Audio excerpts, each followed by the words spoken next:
دوسرے دن پولیس سلطان احمد کے گھر موجود تھی۔ نجیب خان نے جو FIR کرائی تھی اس میں اس نے سلطان احمد کا نام بھی لکھوایا تھا۔ سلطان کی ایک اچھی پہچان تھی، پولیس انسپکٹر بھی اسے جانتا تھا، اس لیے کسی بھی کارروائی سے قبل وہ سب ڈرائنگ روم میں موجود تھے۔ مجھے اندیشہ تھا کہ نجیب خان ایسا کریں گے کہ وہ میرے خلاف بھی شک کا اظہار کریں، لیکن سچ وہی ہے جو میں نے آپ کو بتایا ہے۔ سلطان احمد نے ساری بات بتانے کے بعد کہا۔ اس کے بعد سلطان احمد نے سفر کے ثبوت بھی ان کے سامنے رکھ دی۔ آپ کے پاس اس کی کوئی تصویر ہے؟ انسپکٹر نے پوچھا۔ کوئی تصویر نہیں اور کوئی اتا پتہ نہیں، سلطان نے جواب دیا۔ اتنا اندھا اعتبار؟ انسپکٹر کے ساتھ دوسرے لوگوں کو بھی حیرت ہوئی۔ سلطان احمد ایسے مسکرایا جیسے وہ اپنے آپ پر ہنس رہا ہو۔ تیراک کو اس کا اندھا اعتبار ہی ڈبو دیتا ہے، ورنہ وہ کبھی گہرائی میں جانے کی غلطی نہ کرے۔ میں نے اس نوجوان کی شرافت دیکھی اور اس پر اعتبار کر لیا۔ انسپکٹر صاحب، انہیں تفتیش میں شامل کریں، نجیب نے سلطان کی طرف اشارہ کرتے ہوئے کہا۔ ہم اپنا کام کرنا جانتے ہیں، آپ بے فکر رہیں، انسپکٹر نے نرمی سے کہا۔ ہمیں پتہ ہے کہ کیا کرنا ہے۔ میں کیسے بے فکر رہ سکتا ہوں؟ میرا 1.5 کروڑ گیا ہے، انہیں تلاش کریں، نجیب خان مضطرب ہو کر بولا۔ ہم کوشش کریں گے کہ ان لوگوں کو تلاش کر لیں، انسپکٹر نے محض تسلی کے لیے کہہ دیا۔ وہ خود بھی سوچ رہا تھا کہ جس کی نہ تصویر ہے اور نہ کوئی سراغ ہے کہ جس کے سرے سے اس کو پکڑ کر وہ ان تک پہنچ سکے، اس لیے وہ محض ان کو تسلی ہی دے سکتا تھا۔ انہوں نے پورا بنگلہ چھان مارا، کوئی ایسی چیز نہیں ملی جس سے ان کو کوئی مدد مل سکتی۔ نجیب کی پریشانی بڑھتی جا رہی تھی۔ سلطان احمد کی سوچوں کو اس حصار میں گیر رکھا تھا کہ ہاور نے اسے دھوکہ دیا ہے، اس سے جھوٹ بولا ہے اور اس کی نظر میں دھوکے اور جھوٹ کی سزا بہت کڑی ہے۔ وہ اس سزا کو صورت میں دے سکتا تھا اگر وہ پکڑے گئے، ورنہ وہ محض ان کے بارے میں سوچ ہی سکتا تھا۔ نجیب کو لگ رہا تھا کہ اس کی FIR پولیس کی تسلیوں کی گرد میں دب کر رہ جائے گی اور ان کا سراغ لگ نہیں پائے گا۔ اسے اپنے 1.5 کروڑ کی رقم پر صبر کرنا پڑے گا۔ اس واقعے کو 12 روز گزر گئے۔ جس شہر میں وہ چاروں الگ الگ مقیم تھے، انہوں نے ایک بار بھی آپس میں رابطہ نہیں کیا۔ 12ویں روز کی شام کو ہاور نے باری باری سب سے رابطہ کر کے ان کی خیریت دریافت کی اور کہا کہ وہ اس شہر میں آزادانہ گھوم رہا ہے، اسے کسی طرح کا کوئی خطرہ محسوس نہیں ہوا۔ ایسی ہی رائے ان تینوں کی بھی تھی، لیکن سجاد نے کہہ دیا تھا کہ اب اپنا حصہ اگر تقسیم ہو جائے تو بہتر ہے۔ تجھے اپنے حصے کی جلدی کیوں ہے؟ ہاور کو غصہ آ گیا۔ مجھے پیسوں کی ضرورت ہے، سجاد نے کہا۔ پیسوں کی سب کو ضرورت ہوتی ہے، کل سب کو فون کر کے بلا لوں گا اور حصہ تقسیم کر دوں گا، ہاور نے کہا اور فون بند کر دیا۔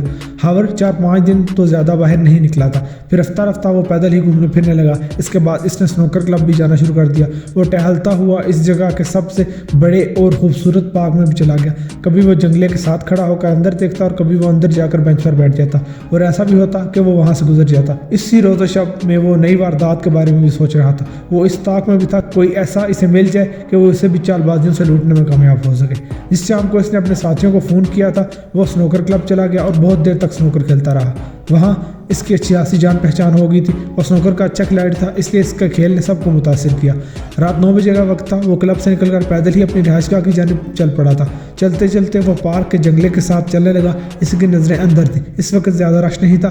اچانک ایک قیمتی کار اس سے کچھ فاصلے پر رکی اور اندر سے ایک خوبصورت لڑکی چہرے پر غصے کی آگ سے جائے باہر نکلی اور چلا کر بولی، باڑ میں جاؤ، تم نے میری زندگی زچ کر دی ہے۔ یہ کہتے ہی وہ لڑکی آگ بگولا سی پارک کے جنگلے کے ساتھ کھڑی ہو گئی۔ وہ نفرت بھری نگاہوں سے کار کی دوسری سیٹ پر بیٹھے نوجوان کی طرف دیکھ رہی تھی۔ وہ نوجوان بھی کار سے باہر نکلا اور اس کی طرف دیکھتا ہوا بولا، زندگی تو تم نے میری تباہ کر دی ہے، جہاں دفع ہونا ہے ہو جاؤ، مجھے اپنی شکل نہ دکھانا۔ نوجوان نے ڈرائیونگ سیٹ والا دروازہ کھولا اور اندر بیٹھتے ہی اس نے کار بیک کی اور پھر ایک جھٹکے کے ساتھ آگے بڑھا دی۔ کچھ ہی دیر میں کار نظروں سے اوجھل ہو گئی۔ کچھ راہگیروں نے ان پر توجہ دی۔ جب کار وہاں سے چلی گئی تو وہ لوگ بھی وہاں سے ہٹ گئے۔ ایک ہاور ہی اپنی جگہ متحیر نگاہوں سے لڑکی کی طرف دیکھ رہا تھا، جس کا چہرہ ابھی بھی غصے سے دہک رہا تھا۔ ہاور نے اپنے تئیں اندازہ لگانے کی کوشش کی کہ وہ دونوں دوست ہیں کہ میاں بیوی۔ لڑکی نے ایک نظر آسمان کی طرف دیکھا، پھر اپنے ہاتھ میں پکڑا فون آن کرنے کے بعد ایک نمبر پش کر دیا۔ کچھ انتظار کے بعد اس نے جھنجھلا کر فون بند کر دیا اور روتے ہوئی بولی، آپ کا فون کیوں بند ہے؟ او خدایا، میں کس جہنم میں پھنس گئی ہوں، لڑکی نے کہا اور ہاور کے سامنے سے گزر کر پارک کے گیٹ کی طرف گئی اور اندر جا کر بینچ پر بیٹھ گئی۔ ہاور دیکھ رہا تھا کہ لڑکی کی آنکھوں سے آنسو بہہ رہے تھے اور چہرہ ابھی تک غصے سے سرخ تھا۔ ہاور بھی حرامہ اندر چلا اور اس بینچ سے کچھ ہی فاصلے پر ٹہلنے لگا۔ یکدم ہاور نے دیکھا کہ لڑکی خوفزدہ انداز میں اپنی جگہ سے اٹھی اور پارک کے باہر دیکھنے لگی۔ ہاور نے بھی گردن گھما کر اس کی طرف دیکھا تو وہ بھی چونک گیا، کیونکہ وہ نوجوان باہر اپنی کار سے نکل کر متلاشی نگاہوں سے شاید اس نوجوان لڑکی کو تلاش کر رہا تھا۔ اس کے ساتھ 2 ایسے نوجوان بھی تھے جو صورت ہی سے خطرناک نظر آ رہے تھے، وہ بھی دائیں بائیں دیکھ رہے تھے۔ اچانک اس لڑکی نے خوف سے مبتلا اپنے قدم ہاور کی طرف بڑھائے اور اس کے پاس جا کر رونے کے انداز میں بولی، پلیز میری مدد کریں، مجھے یہاں سے لے جائیں۔